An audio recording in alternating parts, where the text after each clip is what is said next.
For the sake of brevity, I'll assume you know about the influx of unaccompanied minors illegally crossing our southern border.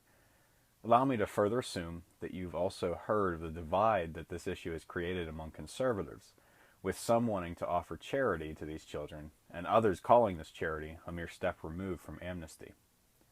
This debate has raged, and there has been a considerable amount of real rage, for a few weeks, and I'm finally ready to wade in myself.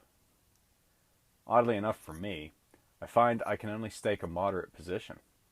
It seems the only reasonable option, given that I am nearly evenly divided. On the one hand, charity commends itself to me as a Christian.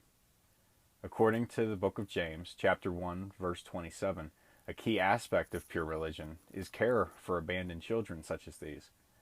On the other hand, the charity being offered is suspect to me as an American. Anything that provides comfort to these children is dangerous, because it might encourage further migrations. My loyalty to God comes before my concern for the nation, so it seems as if the case should just be closed. But not quite. Jesus tells us to be gentle as doves, yes, but also to be as wise as serpents. If charity does more harm than good by encouraging further crossing attempts, then it might not be the right thing to do. In other words, and as hard as it may be to hear, the necessary thing here might be tough love, and just sending them back with no help. But if charity is not exactly right in this case, neither can I call it exactly wrong. It is not sinful, not selfish.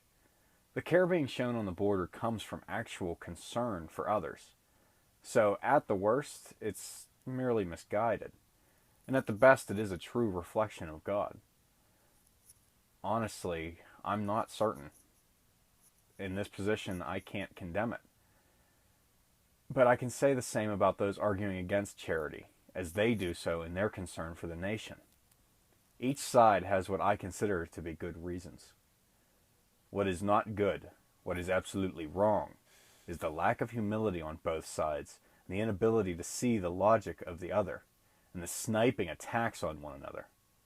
There is continual and mutual self-righteous indignation which misses the point that either option can be reached in good conscience.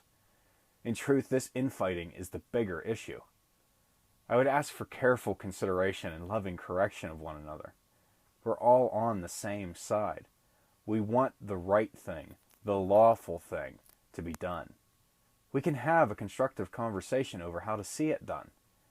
But if we split over this, we will create the perfect environment for our actual enemies to be victorious. Let us not allow that to happen.